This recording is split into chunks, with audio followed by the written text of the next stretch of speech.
Welcome to Books and the World. I'm Hugh Blairsmith, one of the directors of the Cape Cod Writers Center, and very pleased to welcome Keith Carreiro to the show. Hi, Hugh. Hi.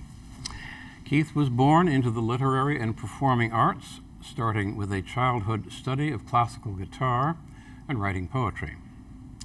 His knowledge of music shines through these books, and I am glad to say, as an old sailor, he knows his way around the fine art of boat construction.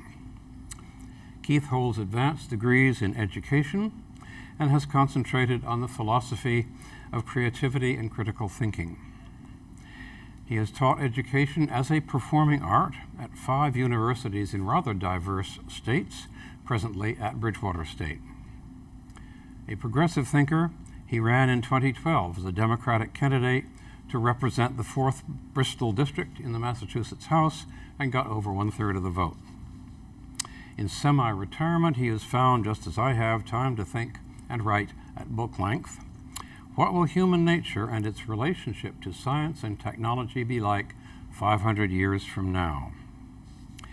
Keith's musings have taken the form of a trinity of trinities, a 9-volume saga called The Immortality Wars. The first of 3 trilogies is called The Penitent, of which we're discussing Part 1, 2014, and Part 2, 2017, today. Do you have a release date for Part 3, which I understand will be out soon? Yes, this year, hopefully around March. March, perhaps. Okay. Who do you see as your main readership for this saga, if I may call it so? People who like a rousing good tale. Outstanding. And they like adventure, they like thriller, they like a psychological, maybe a little horror in there. It's also a spiritual fantasy. Do you see YA as a big segment? Yes, Yeah. if they're mature readers. Yeah, right. Okay. These 2 parts seem to be planted culturally in 12th century Britain, but with some differences, I think, of Christian politics. Give us a little outline, the architecture of this saga. What portion will be set in the 26th century, and what's the overall timeline? Well, it's a 9-book planned series, so there's going to be 3 trilogies. The first trilogy is written. The first 2 books are published, third coming. And in the first 3 books, you think, as do the characters, that they are in a medieval setting. There are hints otherwise scattered throughout the 3, but it's actually a scientific experiment taking place in the 26th century. So the next 6 books will be, well, I don't want to have a spoiler, but the next 3 books will be definitely in the 26th century. Okay. Good. As I read these, I kept thinking what a pity I'd never been made to read Pilgrim's Progress while in school. Are there any conscious parallels? Very much so. This is an allegory. Tolkien talks about mythopoetica, and I'm not at the stature of a C.S. Lewis or Tolkien, but that's what I'm aiming toward. Okay. Now, Part 1 has a heroic protagonist named Paul. That's a tragic name because it's spelled P-A-double-L. Yet he glides through most of life, loved and benevolent, hugely talented, equipped with a somewhat magical sword, up to the point where a band of brigands do their utmost to rape and or kill him. Despite the title, he has nothing much to be penitent about, with one significant exception. What more would you like to tell us about him? Well, Paul is someone who is very, very gifted in terms of combat. And gradually what wears on him is that combat experience. And I think that what he begins to realize is that he has a long journey ahead of him that's going to employ those skills, and that it takes a toll. Yeah. I wonder if we agree what the significant exception is. What do you think is the one thing he needs to be penitent about based on these 2 parts? He doesn't really know who he is. Okay. I was going to take a more practical view and say it's having sacrificed his whole platoon for a fairly useless battle, pointless battle. But he's in a fugue state at the beginning of the story. He's in a psychological fugue state. He's knocked unconscious, and he has memory loss. Yeah. So as you go through the first 3 books, he gradually gets that memory back. Yeah. And it's in the 3rd book that penitential spirit really starts working on him. Ah, okay. Well, that's evidently that's when it has to come. Part 1 is also somewhat remarkable for an almost complete absence of living women, except for his stepmother Lucia and later Alicia Cooper and her little girls. Is he kind of like the Lone Ranger? Yeah, maybe John Savage is Tonto. Although Tonto, he disappears. Yeah. That was purposely done because you get a masculine perspective in the first book. Mm-hmm. The second book, though, Right. yeah. Okay, I was just going to say we have the ambivalent figure of John Savage, who seems to me to resemble one of Tolkien's high elves in Lord of the Rings. He has some mysterious knowledge of how corruption is spreading in his world, so I wonder if we'll read more about that in Part 3. Absolutely. Right. Part 2 has an even more heroic protagonist, Evangel, who shares the infant foundling experience of Moses, bulrushes and all. Is that deliberate? Yes. I would consider her a sort of Joan of Arc of her setting. Clearly so. Evangel has even less than Paul to be penitent about, despite her best efforts to plead guilty to imperfections. In taking some orphaned wolves under her protection, she is inverting the Roman origins story of Romulus and Remus being saved by a she-wolf. Do you mean that? Yes. Okay. Evangel also deprecates her status as a, quote, silly girl, unquote, apparently to disarm any male chauvinism. What more would you like to tell us about her?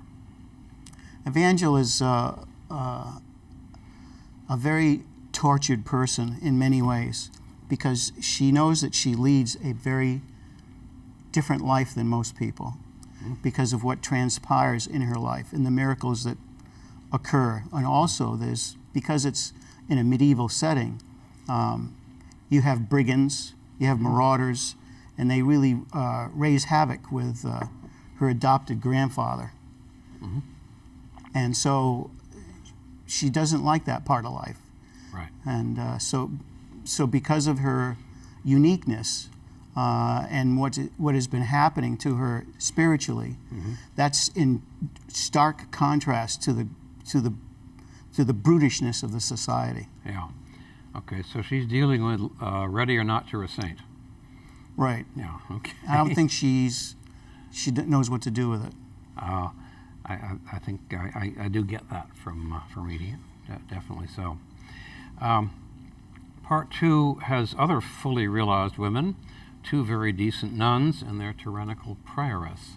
Yes. And have I missed anybody? Did I miss some more there? No, there's some others. There's Mrs. Finley, Yeah. who befriends Evangel Yeah. and actually makes her feel at home. Ah. Okay. And then there's the prioress, who really is... she's bad. She's very bad. She's nasty. Yeah. Right. Absolutely.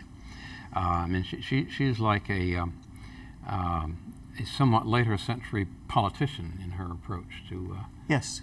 to the priory and the way she runs it. It becomes clear that Part 2 is a prequel to Part 1. Why did you choose that sequence? I wanted to give some background to Evangel. I wanted to show that also that there's a similarity between both Paul and Evangel, and their lives are intertwined in terms of a psychological shared significance, and that is fertile ground for a relationship, even though they don't physically meet one another. Right. That's true. They don't.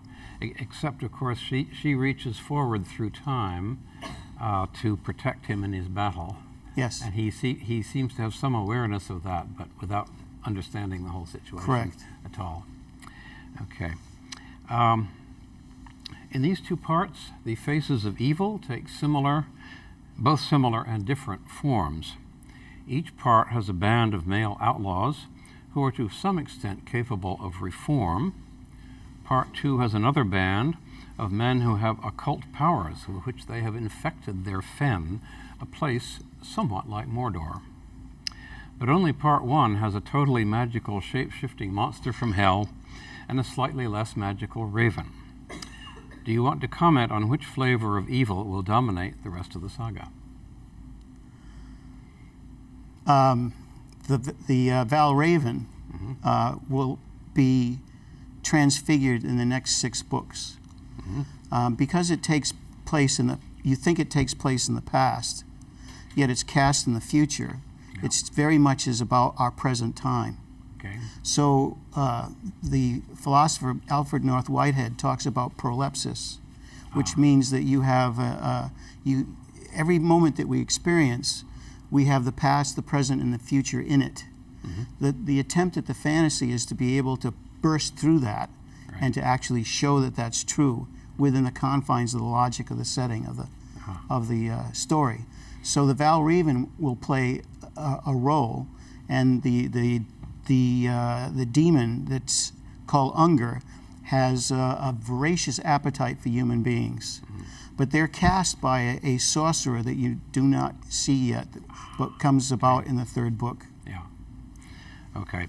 Yeah, I just wanted to follow up a little bit on the shapeshifter, who is sometimes a giant snake, sometimes a panther, and sometimes a lizard. I understand from Laocoon how to be scared of a big snake, and I understand from Ogden Nash how to be scared of a panther. But where's the model for being scared of a lizard? The lizard is an ancient archetypal figure that is portrayed throughout our civilization. It's meant to point out to the worm Ouroboros, which is immortality, and that's going to come into play in the next 3 books. In the next 3, okay, the middle trilogy. Right, and when the creature is being described, it's described as it has the capacity of appearing translucent, opaque, and then will come into sight. But actually, it's a multi-dimensional creature, and it's been created by again other forces. Right. Okay. Shifting to the right side, in both parts, there are incidents in which poetry has miraculous spiritual powers. You comment on that? Yes. Tolkien and C.S. Lewis often bring in that capacity for wonder through song and rhyming and riddles, and I wanted to be sure that I tried to embody that and evoke it within the story itself. But when I first started writing, I wrote poetry, and I wanted that poetry to be a very important part of this story, because I feel that the poetry, this whole thing is, for me, is poetic. And so when I'm composing, I'm hearing the story from a poetic form. I'm hearing the language comes to me in a form of pacing, comes in the form of metric, like a scansion, and I try to match that with a cinematographic view, so that the narration is written in a poetic form. Well, I guess it would be prose poetry, and yet you have a very good, vivid picture of what's occurring. That was my aim, anyway. Okay. I was impressed by the degree to which poetry seems to be presented as the natural language of God, and if you're in trouble, just go poetic and things will get better. Right? The attempt is to be able to use metaphor, and I think poetry really embodies that capacity to bring out a double meaning or triple meaning, but it's not meant just figuratively. It's meant actually physically, and that these people are in a sort of world that such creation is possible. They're being experimented on by 26th century scientists. These scientists are in a war with one another to attain immortality. They haven't quite figured it out. So they have a sort of genetic algorithm that they're working on. And the attempt is to throw people in spiritual crisis to see what happens, what is going on with those people who succeed in a spiritual crisis, because there's a feeling genetically they're capable of summoning something that other people cannot. Very, very significant, I would say. Another idea that looks original to me is that a good guy can hide from evil monsters by achieving a Zen-like vacuity in his brain, as if carrying mindfulness to its logical extreme. Where did that come from? I'm not sure. It came to me when I was in the process of developing John Savage's character, because that's the reference. Yeah. Savage is a very astute individual, but he didn't come to me that well formed. And gradually, as he developed, I had a situation with the Unger that was very different. And I actually had the character speak to me and say, no, that's not how it's going to happen. This is what's going to happen. I have to become very still, because he has foreknowledge of who he is. He has foreknowledge of this creature. He has never met the creature, but he's also a hunter, and he's a warrior. So he knows with the gut instincts of a warrior that something has to occur where he has to become very still, and he has to cease even thinking, because he's up against a creature with tremendous omniscient powers of humanity. Right. Well, it's a fascinating approach. As I say, I think it's original. You didn't see it anywhere else. So you get to have a patent on that one. Oh, perhaps. good. All right. Okay. Somewhat parallel to that is the way the raven, the Valraven, gets its destructive power from knowledge by eating the heart of a freshly killed king. Knowledge seems to be quite dangerous. Yes, and what happens with the Valraven when it attains that power of knowledge and prophecy, it actually casts a prophetic word to Paul about his future. I may have missed that. What did it say? They see the raven on top of an abandoned farmhouse up on a chimney. Yeah. And the raven starts approaching them, flies right at them. Yeah. And Savage takes his bow, because he's an excellent shot. Right. And he shoots the raven. Yeah. And the raven falls at their feet. Yeah. And they think it's dead. And Paul wants to go and touch it, but Savage stops him from doing it, because Savage doesn't want him to. Savage he's got very good instincts. Yes. And so instead they took a limb of a tree, fallen limb, and they turned the bird over. Yeah. And Paul went to look at it, and the bird's eyes open. Yeah. They pop open, and the bird stands up and delivers a prophecy. That's right. Well, a remarkable thing. But in that way, the raven is a little less magical than Unger, because the arrows go right straight through Unger without bothering him for a moment. Right.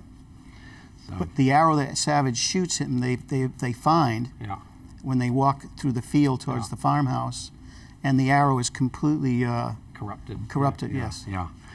That's a good image. Okay. Proper names in these stories are a polyglot collection. The common folks, the hobbits if you like, have Anglo-Saxon or mainstream English names.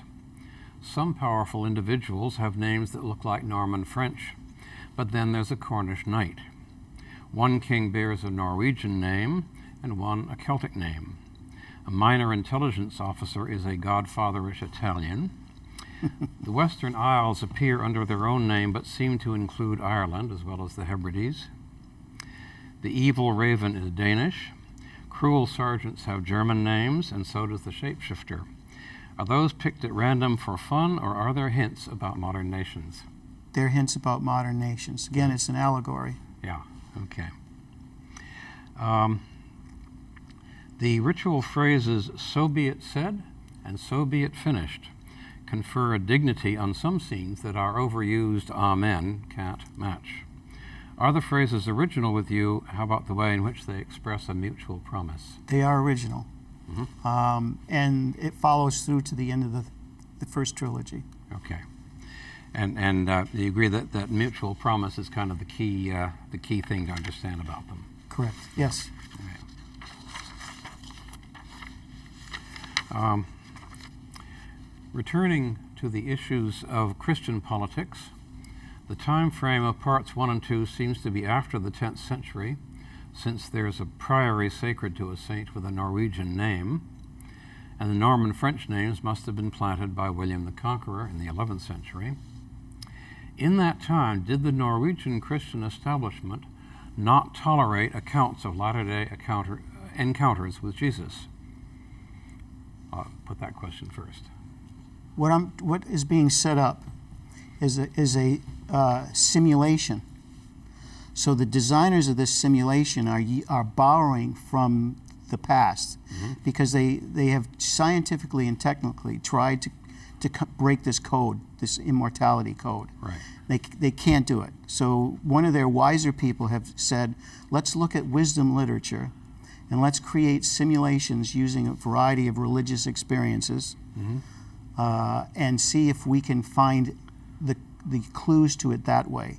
So what they do is they borrow from history, they borrow from mythology, and they borrow from religions, and they borrow from a polyglot civilization of the Middle Ages, and they create this environment. So I felt I needed to, in order to show that, to bring in all of these, through language, through names, this sense of what they were doing. Okay. Did I answer your question? Yeah. The other part of my question, I think you probably answered pretty well.